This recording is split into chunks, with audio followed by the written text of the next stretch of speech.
Good morning, everyone. Welcome. This is Joe Scarice, founder and host of the Creative Bird Strategy Podcast, here on Clubhouse as well as online on YouTube, Facebook, Spotify, Apple, Amazon. I want to thank everybody for coming in on this morning. We'll get started here in just a few minutes. Another great discussion. A lot of interesting things happened this week in real estate. We'll try to cover a lot of this information, of course. And again, this is our personal opinion. Again, it's not something that's fact, but I'm pretty excited about what's going on. And it's the perfect timing. The discussion this morning is about a paradigm shift in 2024, and we're seeing it as we go. But I want to thank first our sponsors, of course, Realty 411, Linda Pelagas, our national publication. Abstract National, our nationwide title company. Perkatech, Yardell Perkins, our social media strategist and our Oz behind the drape. And Lendmark Capital, which is your asset-based lending nationwide lender, as well as MB Capital, your unsecured business line of credit service provider. So let's get some invites and some people in. We'll get started here in just a few minutes. But interesting occurrences yesterday afternoon with obviously the NAR settlement, which, listen, at the end of the day, it's just going to make people work a little harder. And then the ones that are not going to work hard are going to find themselves in a lot of trouble in the market, okay? You're going to need to be full disclosure. You're going to need be very transparent and obviously extremely professional in your field. I don't think there's something wrong here. I don't see a problem at all. I see an opportunity. So I know people have vast opinions about it. I think it'll work itself through, but it's another paradigm shift that I think is going to be extremely helpful in sharpening the tools for a lot of real estate professionals. Joe, thoughts on the NAR settlement and what you think of it from an investor perspective before we get deep into our discussion this morning? So, unfortunately, I haven't had a chance to read it. That was the thing to do, but I've been on travel this week. I just got in from DC last night. Mm-hmm. But knowing a little bit of what I've heard of it going on,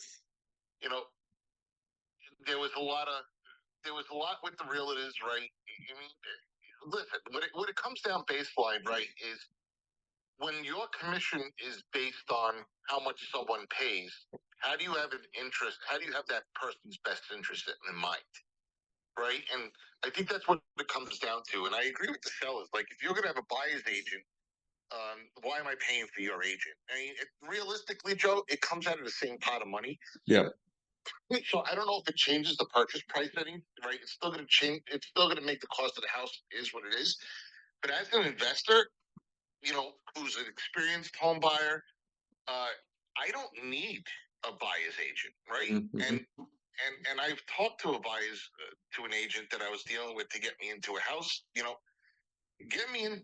Me bringing a listing to you that I'm interested in, right? Because I don't need the MLS anymore. I can find the listings through various platforms. I can even do my own comps on sold right now with that data being available. So I don't need a licensed realtor to actually do any of that stuff for me. I just need the listing agent. Well, right? So if I'm bringing something to a buyer's agent, it's a gift to them. I think we've been talking about this in so many different directions. I really feel that this entire industry is going through a reconsolidation. I think you're going to weed out a lot of the weak individuals in the field, ones that shouldn't be in the field. They're just not good real estate professionals, and it's going to bring a transparency to the professional. I mean, I really feel having that open discussion about your commission and what you're earning instead of just expected, I think is good. I think it's a good thing. I think all these associations need a reconfiguration. I don't think we need all these associations. I think in the next 5 years, you're going to have one association covering the entire country. I don't think you need all these mini associations. I think it's unnecessary. And I think your MLS is going to go through a reconfiguration. I think your title companies are going to go through a reconfiguration. I think, appraisals are already going through a reconfiguration. I think this is just a starting point. I think this was a necessary evil that's going on in our market, where I think we need this. I think we need to weed out the bad and keep the good working and staying focused. I don't think it's going to change anything other than complete transparency and professionalism. And And I agree with you, right? I mean, you look at New Jersey alone, it's all a money grab, right? Yeah. You look at New Jersey alone, how many different MLSs are there? Yeah. When I could just go on realtor.com and get the entire listings for the entire state. So if you're a real estate agent, you can only go in a certain section based on the MLS that you pay for. So it's all a money grab. Why do you, as a realtor or a real estate agent, need to have that subscription to the Garden State MLS and Ocean MLS and all those other subscriptions when your buyer can go and say, hey, I see this. You're licensed in the state of New Jersey. I see this property up in North Jersey that I want you to get me into. Yeah. Well, I can't. I don't have access to that MLS. It's all a big money grab, and I agree. You know, it's sad. Yeah, I agree. Being a CE instructor, I see the money grab as well from the associations. Like, I'll call an association and say, hey, I'd like to provide a complimentary 3-credit CE course on asset-based lending. And like, oh, great, no problem. Oh, sure, you got to join our group. It's $600 because the processing of your application costs $300. I've never heard of that before. And then you got to pay for the room, and then you got to pay for the food. Wait a minute, I'm giving free content and accreditation to your realtors, and you're charging me $1,000?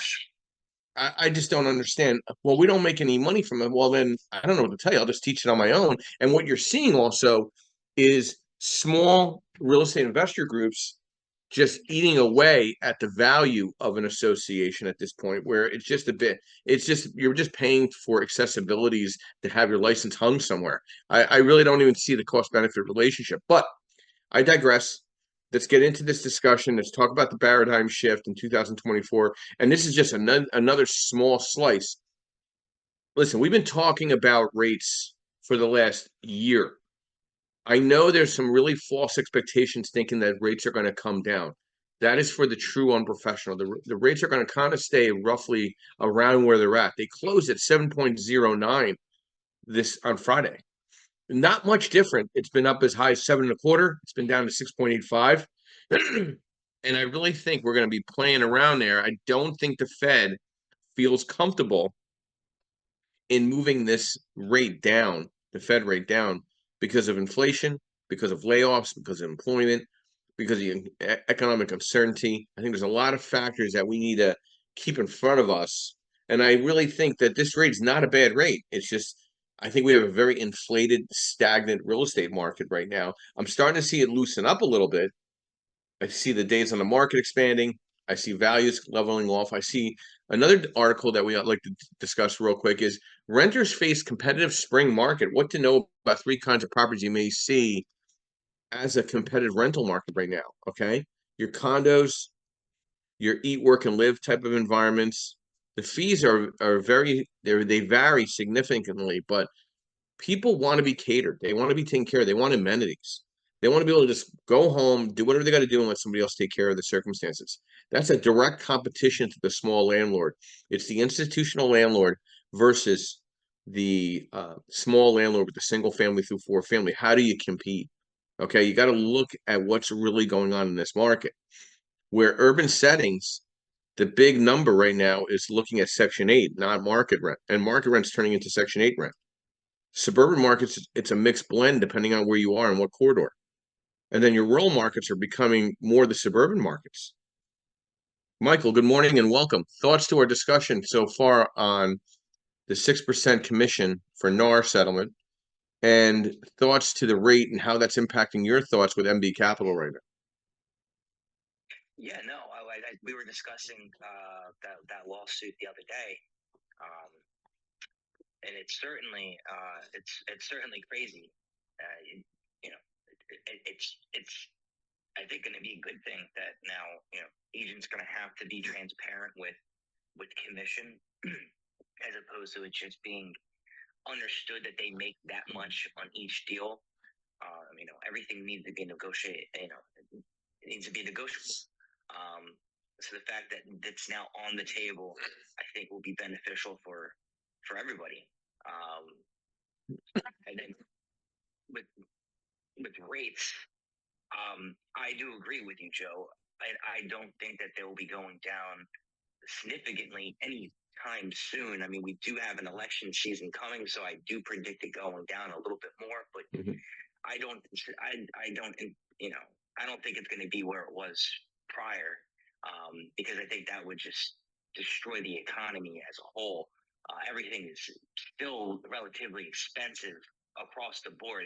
It's coming down a little bit, but everything is still expensive, and that's just the cost of money at this time. Which I guess brings you to the next point, which is leverage other people's money.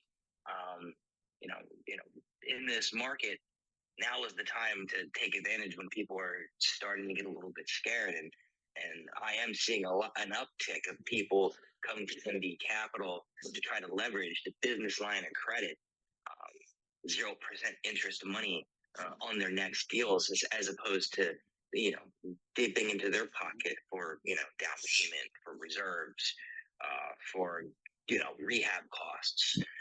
They're more or less trying to leverage other people's money. In this case, it's through the business line of credit, and I've definitely seen an uptick in that. In this specific market. I mean, listen, MB Capital serves a very significant purpose in my environment as a lender. Okay, when I'm talking to somebody and having a discussion, and I feel that they're light on reserves, I'm like, listen, if you make one mistake on your evaluation, you're out of money, right? If your lender is not asking about liquidity at this time, then you need to talk to a different lender, because you need to make sure that you are liquid. Otherwise, you're pretty much find yourself in a situation where you're halfway through a project and you don't have the funds to complete it. So yeah, I a very, very valuable point there, Joey. Yeah. So what I typically do when I underwrite a client, I typically find out what they have in reserve base, what's their credit score, do they have an LLC? These are very important questions, because if you don't even have that, you're not even at the starting line. I probably have anywhere between 10 to 15 discussions a day to understand the strategy for a client, to really understand what they're trying to accomplish. Because in this paradigm shift, liquidity and movement, being able to make moves quick, there's a lot of money out there right now in the asset-based lending space. There's way more money than in the banking space, in the traditional landscape. You have more money than deals. Right now, a commercial rate, base rate, is less than the bank rate. I spoke with somebody yesterday. I quoted them a rate, and it's a friend of ours, Joseph. And basically, he says, your rate is lower than the traditional lender right now. I said, I know that, because they don't have an appetite to get into this space because of what's going on in the commercial shifting of our market. I mean, we have still, people think everything's going back to normal. Things are not going back to normal. Okay, there's a new normal. Okay, and you need to really take advantage of understanding what that new normal is. I wrote an article on March 13th in regards to our subject today. Predicting specific paradigm shifts in particular years such as 2024 can be challenging due to the complexity of various factors involved. Let's try to provide some general insights and what might impact the commercial real estate economy. The biggest thing is remote work impact.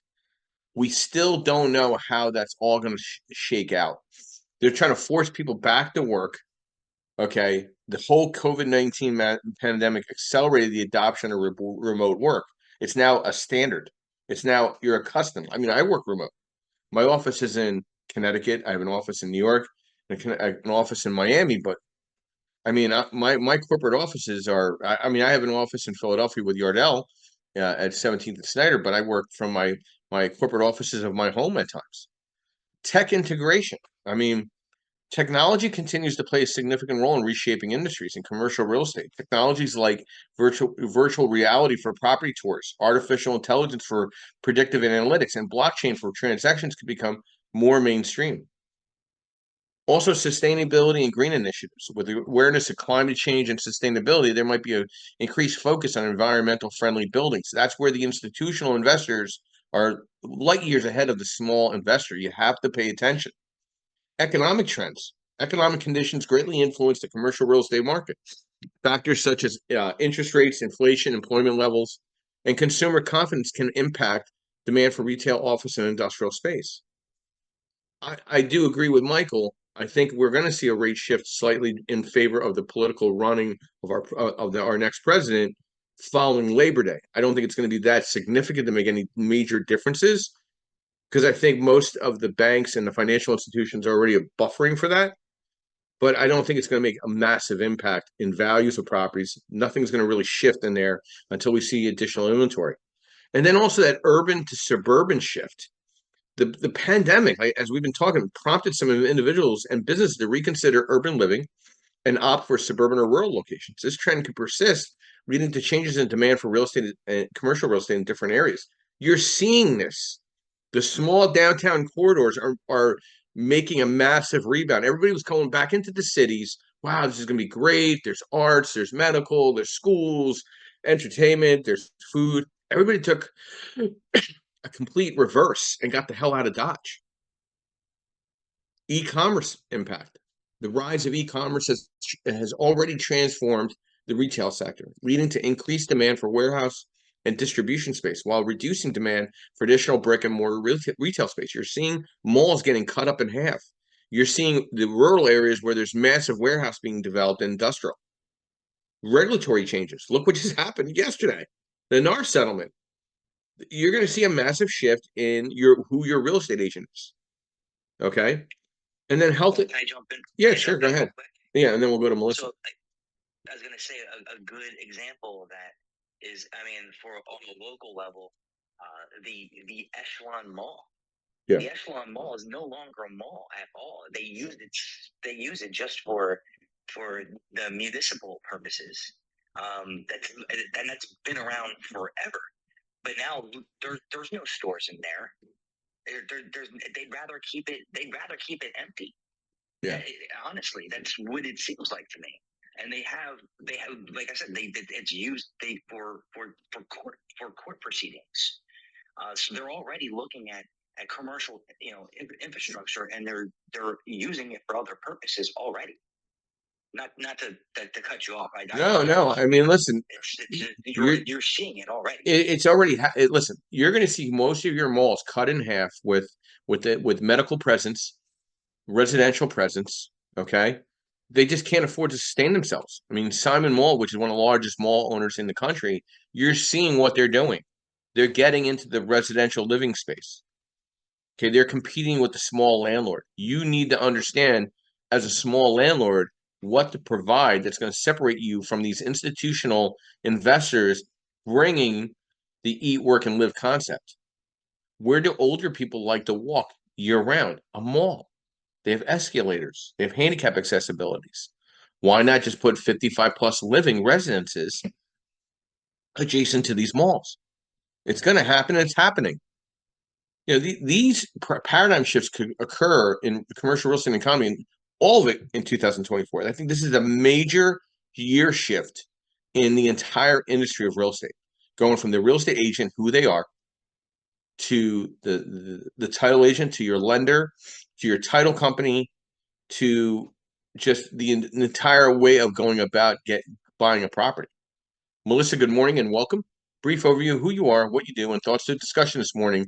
Paradigm shift in 2024, what to expect for CRE and economy.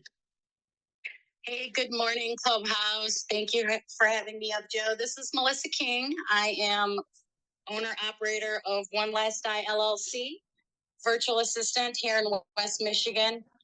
I am a realty and office professional. I'm a licensed referral agent here in Michigan. So the news yesterday was quite shocking. I wasn't actually paying attention. My husband mentioned it to me, and I looked, and I was like, what? I couldn't believe it. I agree with you 100%, Joe. Long time coming.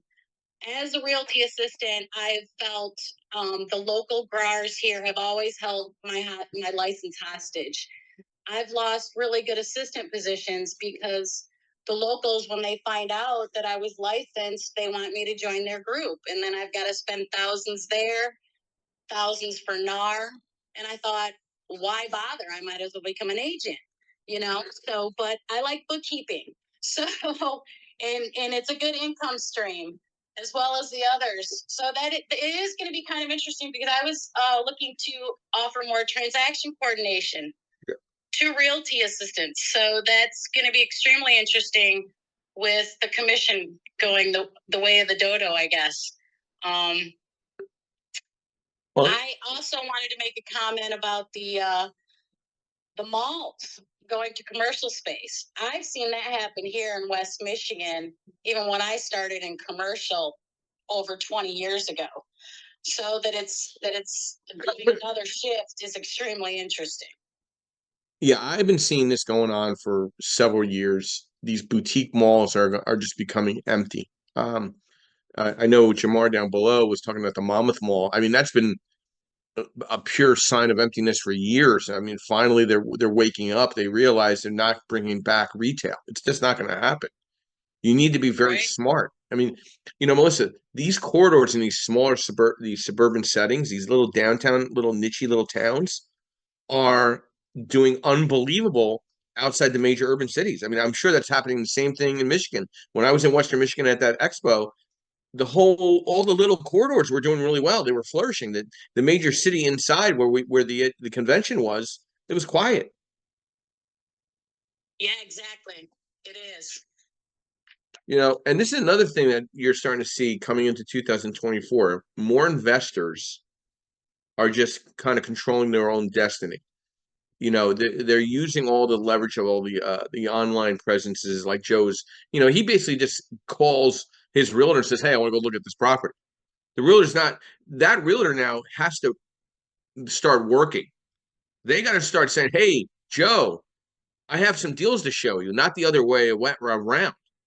Or Joe can call anybody. Right? I mean, Melissa, right? I mean, like, why isn't that realtor looking up properties that buyer agent's going to work a little harder now to keep their potential buyer list real, right? Absolutely. I absolutely agree. I mean, and that's a reason why a lot of real estate investors just got their license anyway. They didn't want to pay the commission. Well, I mean, where's your license held with, if you don't mind me asking, Melissa?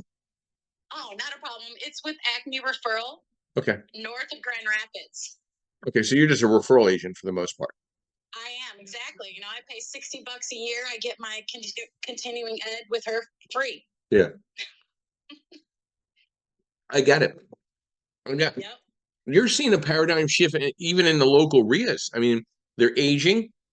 They're not bringing anything new to the table. They're bringing these guys out and gals out that are teaching stuff that are 20 years behind the times because they're worried about making their bottom line. And we know what we're talking about here, the sell-a-thon. So I'm starting to see also these investor groups popping up that are really giving good substance of detail data for their clients. And you're seeing a better attraction to these smaller networking events. I was at a networking event in North Jersey.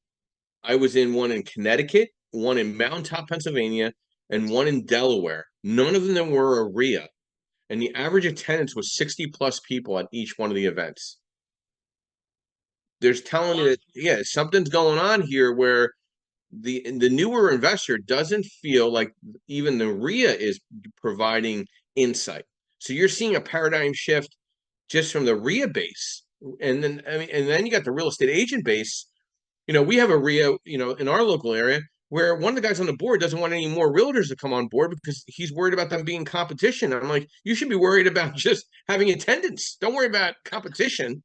There's just a weird shifting in the market right now when it comes to, the economy, what's coming out of COVID. I'm going to go back to Joe real quick. Joe, thoughts on our discussion that Melissa was bringing up, the RIA, the real estate agents. Are you gonna? Do you think these buyer agents are going to get a little more elbow grease going? What's your thoughts to this? And then what do you think these RIAs need to do to step up and get ahead of the game? No, listen, I mean, yeah, the realtors are definitely gonna have to step up their game to keep their business, right? I mean, you're always gonna have the home buyers, the newbie home buyers that are gonna lean on the realtors, but with this being front and center in the news, I think that and Google searching on a house, I think this is always going to be a top search when it comes to buying real estate agent. I think that people are going to start educating themselves. Um, and there's definitely going to be a paradigm shift when it comes to realtors uh, being, hey, you need to have a buyer's realtor, you need to have a seller's realtor because we're looking out for your best interest. I think this negative publicity is not good as a whole for the real estate industry as a whole. So I do think that you're going to have some realtors that are just going to not make it, right? So yeah, what was the second? The RIAs. Yeah. The RIAs need to step up their game. I mean, listen, there's some RIAs out there that don't do anything, and I don't understand why they even have a membership, right? I don't need to pay to go to a meeting once a month. Even AA is free, right? I don't need to pay to go to a meeting once a month to just hear a basic and a baseline speaker. But the RIA, specifically the one that you're mentioning, right, needs to look to step up its game, right? It needs newer ideas for the younger crowd. The sellathons aren't really that well attended anymore as they used to be, right? And I think as the shift goes, you need more creative ways, but there's a lot of free information that's out there, whether be it YouTube, Instagram. I think these gurus that they so call themselves will just give you generic stuff uh, and don't really have experience themselves. I mean, if you look at these gurus, what's a frustrating part is, right, majority of business is selling the course. Yeah. So if they're real estate gurus, I don't understand why you would be more interested in selling the course if real estate's making you more money, right? And you can't tell me it's under the guise of, well, I like helping people. No. I mean, we're helping people every weekend here, Joe. Yeah. For free. And I think that we're providing a little bit more in-depth knowledge than these gurus. But you can buy a book for some of these people offering for $1,000. You can buy a book for $30 and get the information that they provide, or get it for free through YouTube, or Instagram, or networking through these real estate events that are free, and learn a lot more. Yeah. It's funny. I did a major shift over the past year, Joe. As you know, I traveled, but throughout the country, I probably went to like 30 cities, right, this past year. And I weighed out the cost benefit to go more local, regional, and for the next 6 months, just to see what's going on. I'm going to be extremely selective of what events I want to go to outside of driving or taking a train, because there has to be a true cost benefit relationship. Some of these events, I mean, the sticker shock is amazing. I'm not going to name the event. So they have about 750 people coming to their event, right? I'm not going to say where it is. They want $5,000 as a vendor. I can meet 750 people just walking around and going to real estate offices and local events for the next 3 weeks instead of spending $5,000. Why do you think people or vendors is it desperation? Do they think they got to stay in the know from a branding perspective? I mean, like, what is it? Like, what is that diamond? And then we're going to go to Michael and get your thoughts, Joe. To go to these events? These big events. Like, I know you just went to another big event that was down outside the country, but you got a lot of cost benefit to that. You walked away with like relationship and insight knowledge. And based on what you spent, you got a massive return. I did, and I built a lot of relationships out of there that I would now call somewhat on the road to friendship, right? Because I'm very careful on using that term friendship, as you know, Joe. Even though I'm your best friend, right? And Michael is too. So,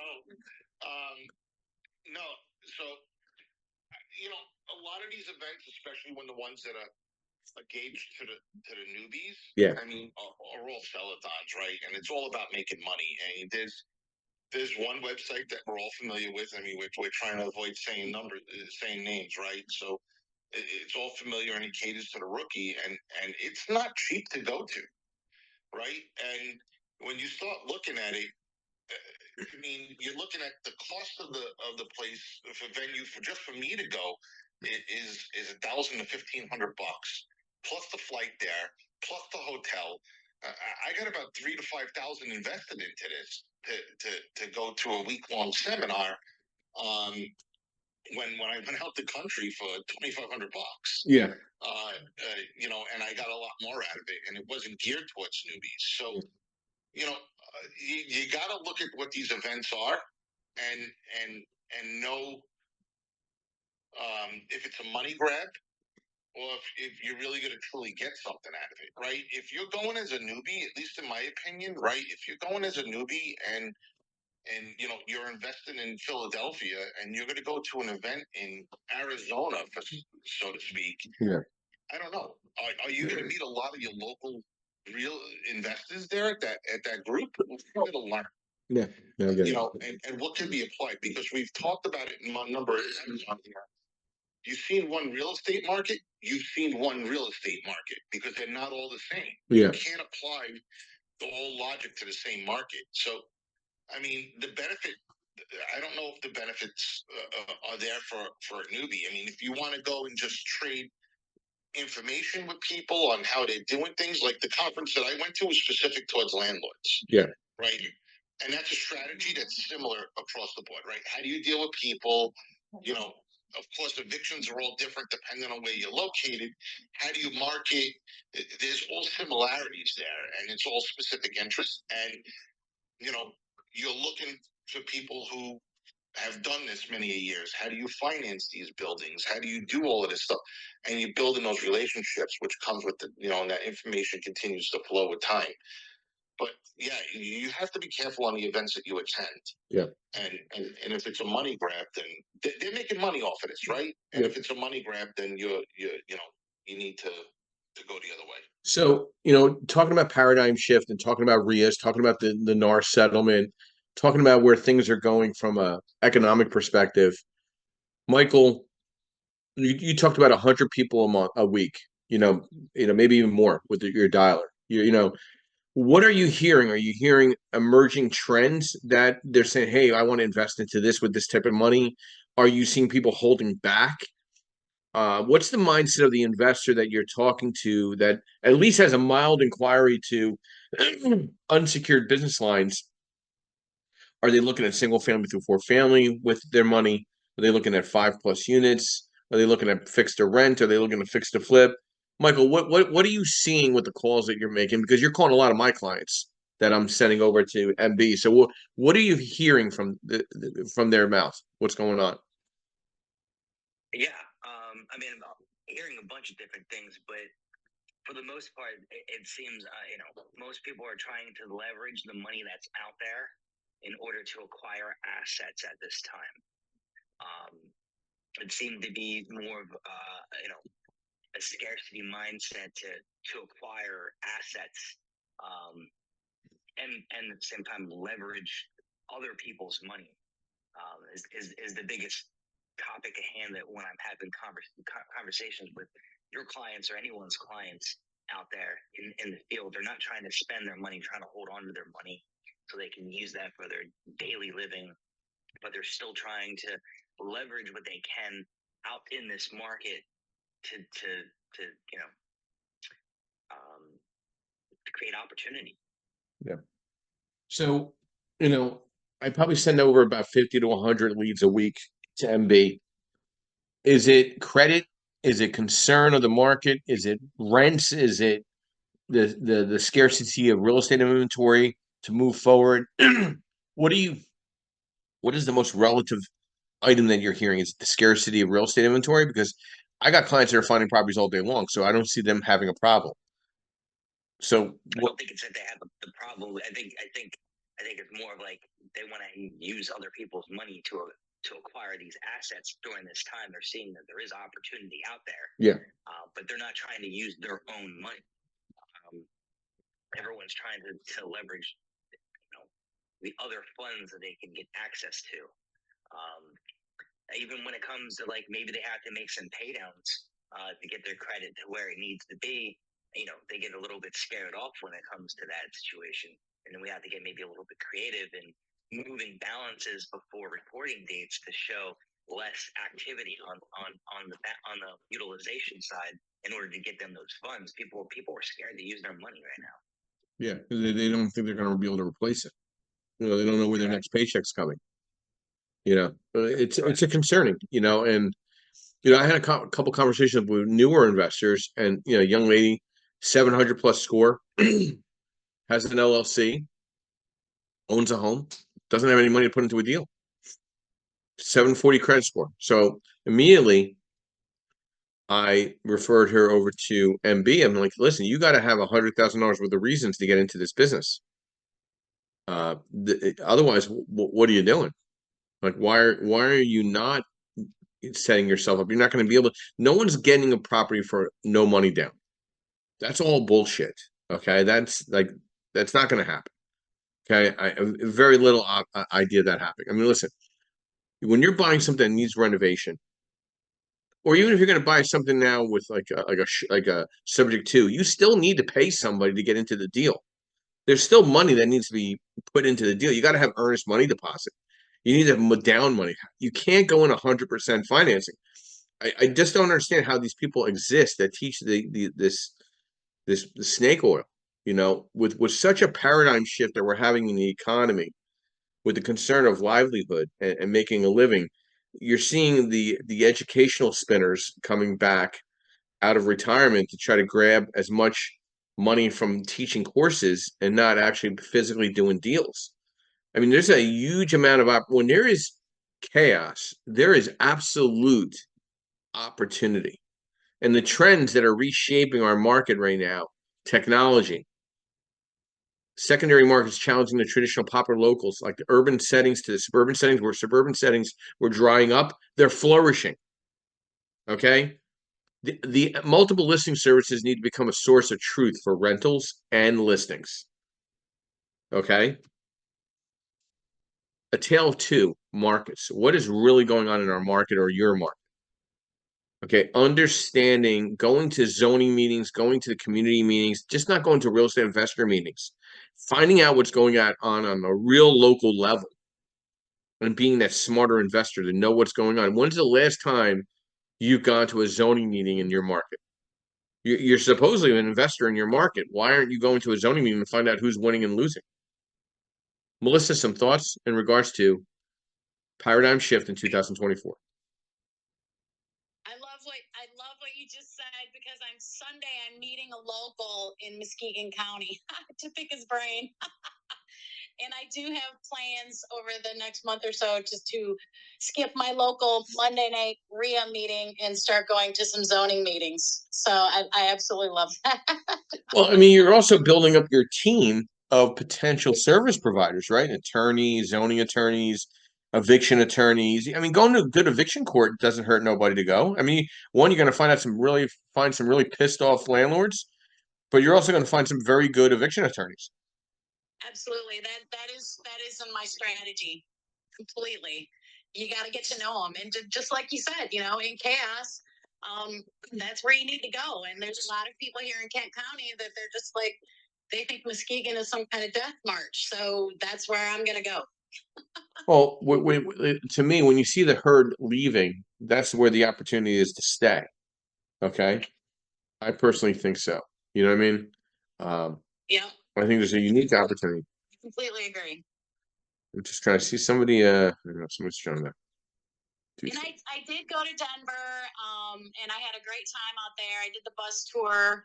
Even, Tim went through the homes that they rehabbed there. That was still a great eye opener for me that I can use that there. So if anybody has absolutely any opportunity, please do go to these events. Yeah.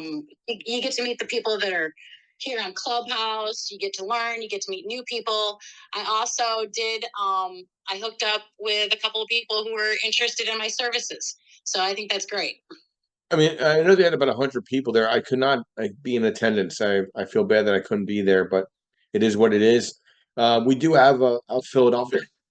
Excuse me. We do have a Philadelphia event coming up, which on April 13th, which I'm very excited about. What we're doing with this, which is pretty unique, Melissa, I think you'll find this pretty interesting.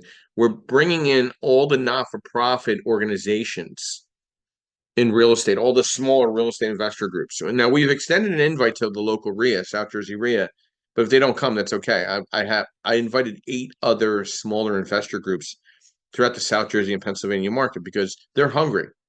They're hungrier. Okay. And I actually gave them a complimentary table in lieu of just marketing to their database. Why not? Gives them recognition. 2, gives them a brand, and we're recognizing them as a presence in the market. So that's April 13th. I just posted it up. We are going to have a luncheon the day before and a happy hour for anybody registered.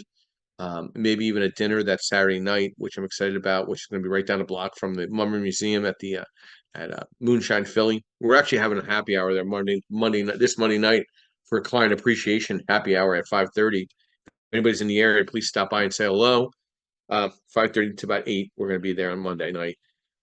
But we got Justin coming in here. Justin, good morning. How are you? Welcome. Brief overview, who you are, what you do, and thoughts to our discussion this morning. Paradigm shift in 2024, what to expect for CRE and economy. Hey, good morning, Joe. You caught me. You caught me get in line a little bit further down, but it's all good this morning, man. By the way, I'm Justin Jefferson. I'm in the Southern Louisiana market currently, and I've done several fix and flips, getting into the building and new construction stuff now, and doing everything Can you hear me? Yeah. Doing everything. Okay, doing everything I can to right now currently to get some stuff going with Louisiana housing, just utilize what I have with that. So, as far as the paradigm shift in 2024, of course, a lot of people who are reading the articles put out by Zillow and the folks that just left the courtroom with their tail between their legs. I think, I think what they wanted to happen is definitely not going to happen, right? As far as interest rates, jumping right to the ground. It's just going to be another year for the strategist, right? This is going to be another year for people who really know how to pencil down their deals. I think we're at a place once again where it's very easy to miss something in your underwriting that could kill your deal or put you in a really tight spot. And so, and the reason I say that is not just on this front end with the interest rates. It's really the variability of the market, right? The unsurety of being unsure of how the pace of it is going to go, being unsure of how your consumers' pockets are going to look, whether that's for rent or whether that's if you're building or flipping something that's for to sell again for retail. I think you really just need to try to pay attention to patterns and stay in a really safe zone right now. That's what I think your shift into this economy needs to look like, and definitely take advantage of individuals who may be looking to get out of their situation as far as real estate investment, because there's usually a lot of opportunity there. And I'll just say this: one of the things I like most about buying a property from another investor is that they can kind of speak a language where there's not that barrier there of me trying to take something from you or me trying to get your grandma's house or anything like that. It's cut and dry. We can exchange information. Do they fudge it a little bit sometimes? Yeah, they do. But that's what your due diligence is for. And right now, like I said, my whole message this morning is due diligence is of its most importance. It's been essential, extremely essential for the last 2.5 years. But right now, going into 2024, and I think that's what we need to be kind of keeping our eyes on, Joe. So you're in a lower barrier of entry down in the southeast, southwest market. I mean, are you seeing still a high influence of out of state landlording coming into space, or are you seeing that slowing down right now? Where are you seeing the movement in your space? I would not say that I see a lot of landlords coming in here right now. I think it has slowed down. I think when you had for sure when you had like the corporate, we weren't big on having like the corporate buyers come here and buy up a bunch of stuff, but Yeah. a few of them did, right? And I think let's just talk about because I'm in Louisiana, we're kind of like at the bottom of the barrel, but the rent here is still pretty decent. So if your generic Texas, California people, they were still here. But right now, honestly, I feel like if you're an out of state investor, what you're looking at here in Louisiana is you're going to be looking at your multifamily or your affordable, specifically your affordable housing. And that's if you're willing to deal with and that just depends on where it's at. That's if you're willing to deal with it. So one of the things that I want to kind of start problems I want to kind of help solve down here is some of the lack of housing in these lower lying areas, like towards the Gulf, where they get the greatest extent of damage from the hurricane. So rebuilding and doing some of the stuff out there, but having it funded by the government. So I think we're at a time where that's probably your safest spread is government work or government housing in some capacity. Mm-hmm. Yeah, I see some imperatives with the real estate players that are out there with this paradigm shift. You need to create solutions, not just physical spaces. You gotta be the solution solver. Okay, you need to stand out from that. That's very, very important. I think also using developments to generate momentum. Like, I'm very detailed in whatever I'm putting together, like whether it's our website for the creative bird strategies. Yardell and I are rolling out my personal website, hopefully tomorrow. Keep your fingers crossed. Rolling out a true branded event here in the Philadelphia market, welcoming other investor groups. Like, I don't feel like anybody's a competition per se. Finding value and creating opportunities through life cycles, right? Understanding what's going on in your market, right? I get a kick out of that, what I'll call them the Facebook legends. I know Joe and Mike and I talk about this offline. Um, there's these legends that give their holier than thou opinions. You know what opinions are like. Everybody has one. You really need to stay focused in what you're doing in this market. Okay, you need to surround yourself with smart people. You got to embrace the opportunity, and not get caught up with the small stuff. You got to look at the big picture, right? You got to work it through. You got to focus on operating efficiencies, not just the income. So your operating efficiencies need to be sharp. Okay, I have one client that's buying several motels and converting them to multifamily. Did he make mistakes on the first one? Yeah, of course. Now he's on his fifth, and now it's just a process. He learned what to do and how to do it, and now he's getting these properties turned around in 3 to 6 months instead of 6 to 12 months. We had deeper discussions about, does he have the right property management in place for certain areas? Certain areas need more of a hands-on presence, to that market. We had a 20 unit in a certain market, I'm not going to disclose, that he had somebody doing the property management, but they were really not familiar with the market. They were not familiar with what was going on in that market, and they were causing massive delays. I needed to make that paradigm shift for him and put somebody that was very affluent and present in that market. Now he's back on track. Now there's some slight delays, but he's back on track. Thankfully, financially, he was able to sustain that. Joseph, what's your thoughts on seeing people that have learned from their mistakes. You know, is there something that you can think about that you've made a mistake on, but you were able to kind of catch up on it, and now you kind of do things a little different? Anything comes to mind as you know, as a paradigm shift in what you do and what you're buying right now? Listen, if there's one person that tells you that they never failed before, they never made a mistake, they're an absolute liar, right? And I can tell you that, yeah, I've made mistakes in investing.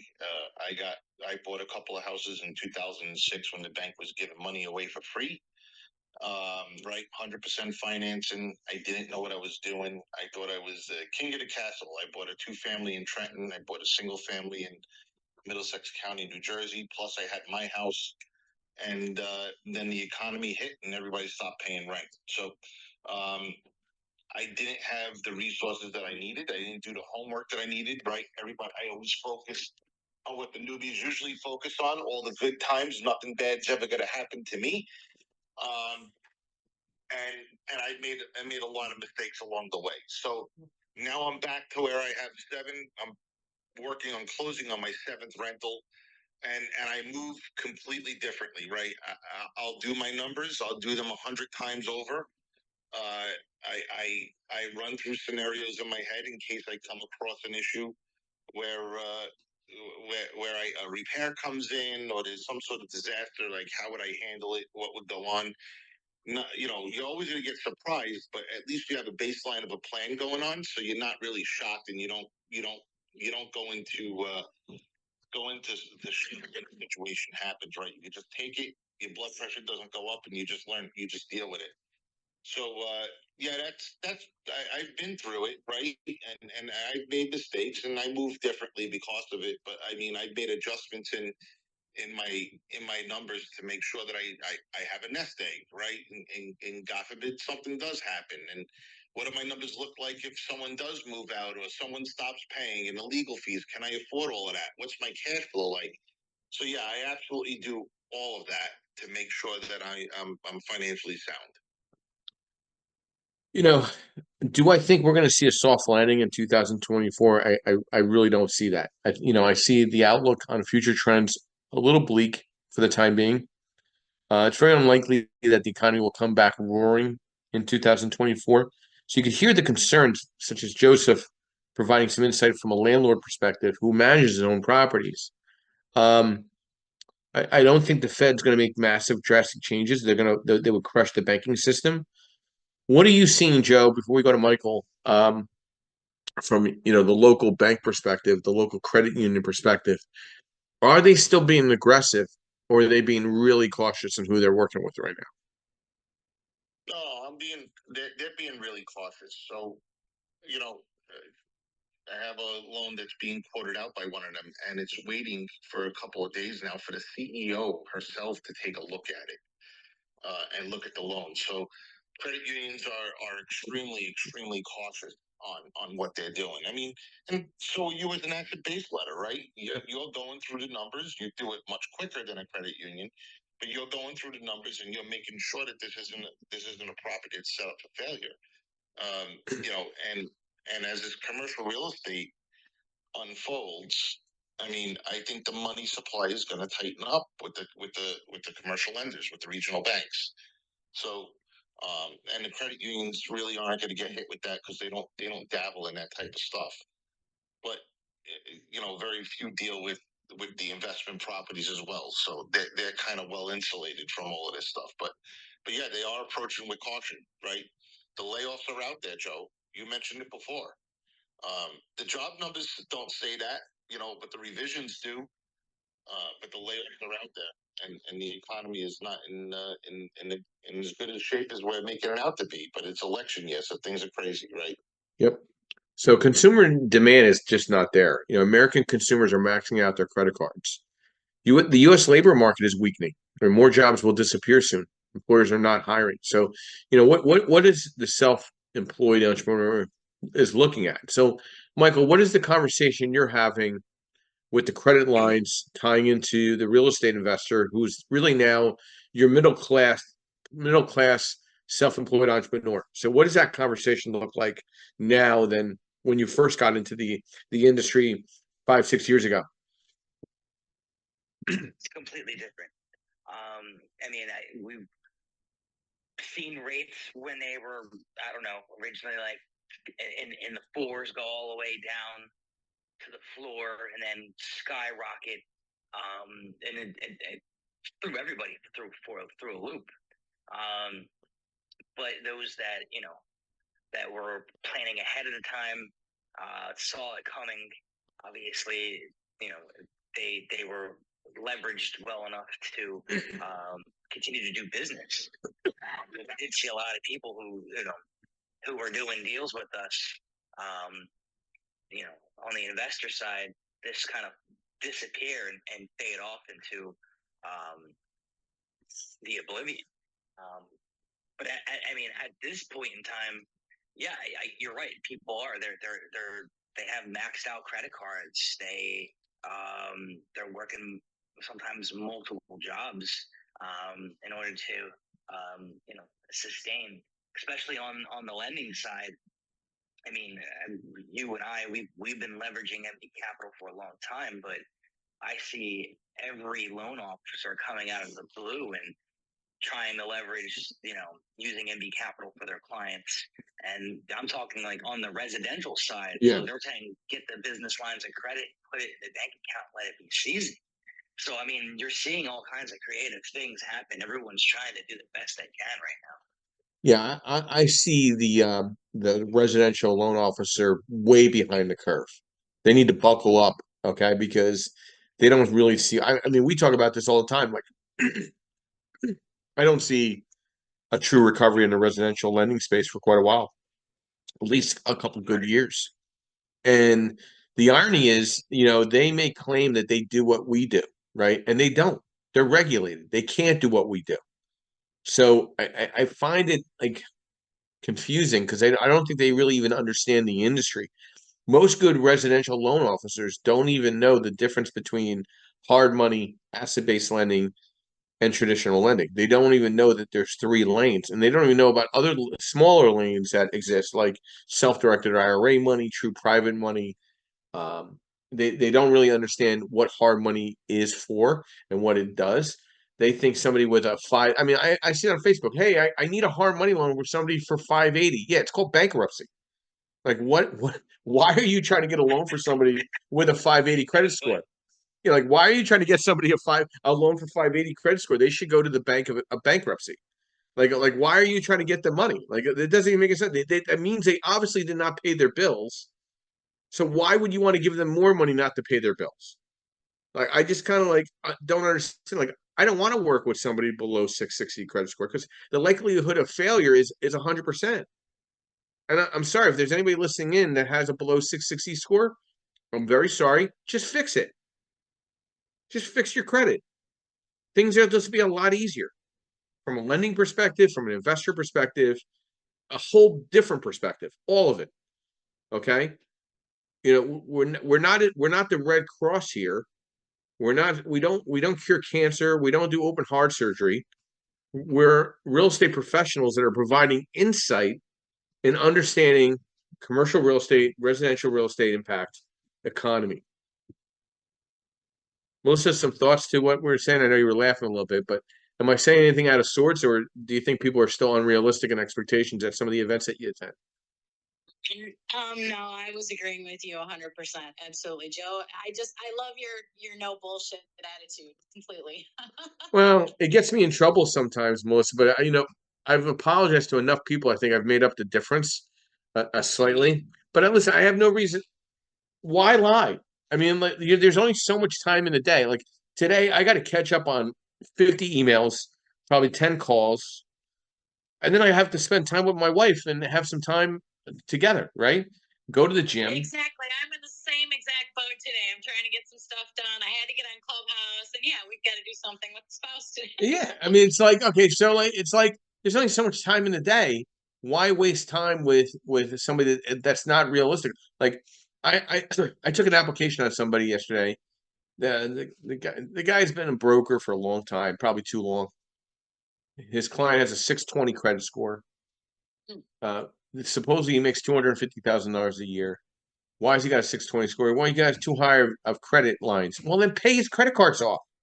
No one's going to give him a loan. Why? What do you mean? So I'm like, my friend, he's got a 620 credit score. The likelihood of him refinancing or getting out of this deal is not going to happen. And the irony is he's buying it for like 37,000. The renovation's 100 grand. He's only done 2 rehabs in the last 24 months, neither comparable to what this type of project is. And this guy's talking to me like I'm an idiot. Like I should give this guy money. And I'm like, no, man. No, absolutely. I mean, this isn't monopoly, people. You have to pay attention to your income and your expenses. Yeah, like, it's a fact. Why am I taking on this responsibility of covering your ass because your credit's bad? So exactly. I just, guys, listen. We have a lot of things coming up at us right now to think about. You got this NAR settlement. It's going to change. It's going to change how real estate agents work, right? Which I think is going to be a good thing. I think you're going to see a major shift in the title work and how closings are going to get done. I think the appraisal industry is going to change as well, which I don't think is going to be a good thing, because the minute you don't have a physical person coming out to do an appraisal and they're doing desktop, you're losing 10% value on the property immediately. So I wouldn't go wishing for desktop or drive-by appraisals anytime soon, because I think that's going to work against them. I think you're going to see in the lending space, the asset-based lending environment take over the investment space almost by 70-80%. I think the banks are going to take a step back because they're still licking their wounds with all the commercial real estate that they're trying to sustain or convert right now with their clients because of low occupancy issues. And I want to thank everybody this morning. This was a very strong room of discussion, talking about the paradigm shift 2024, what to expect. We don't know what to expect. We're just trying to give insight and thought to what we're doing here. We're here every Saturday morning, 8 a.m., every Sunday morning, 9:30 a.m. We now provide educational tools and worksheets for anybody that would like to email and inquire. We have great sponsors like Realty 411, MB Capital, Landmark Capital, Abstract National, and Percatech. We now offer CE courses for licensed real estate agents nationwide, navigating asset-based lending. Or I think we might roll out one more course. I'm thinking about it, but I want to get the navigating of asset-based lending out there first. We're live on Apple and Spotify and Amazon. We're on Facebook Live. We're on YouTube Live. We've taken what Clubhouse has provided to us and have created a community. We're probably the only club that's here on Clubhouse that has all these factors. We're now also having live events. We just had an event in Denver. We had one this past year in LA, another one in Dallas, and now we have another one coming up in Philadelphia, April 13th. Love to see all of you there. Be great. You get to meet like Joe Martella, Mike D'Angelo, myself, and so many others. I'll call characters that we have here on Clubhouse. So again, I want to thank everybody for a wonderful Saturday morning. Please have a great one. And I always like to end a quote with our podcast. Pain is temporary. Quitting is forever. Everybody have a blessed Saturday morning. I'll be ending the room in the next 30 seconds. See you tomorrow morning at 9:30 a.m. Thank you.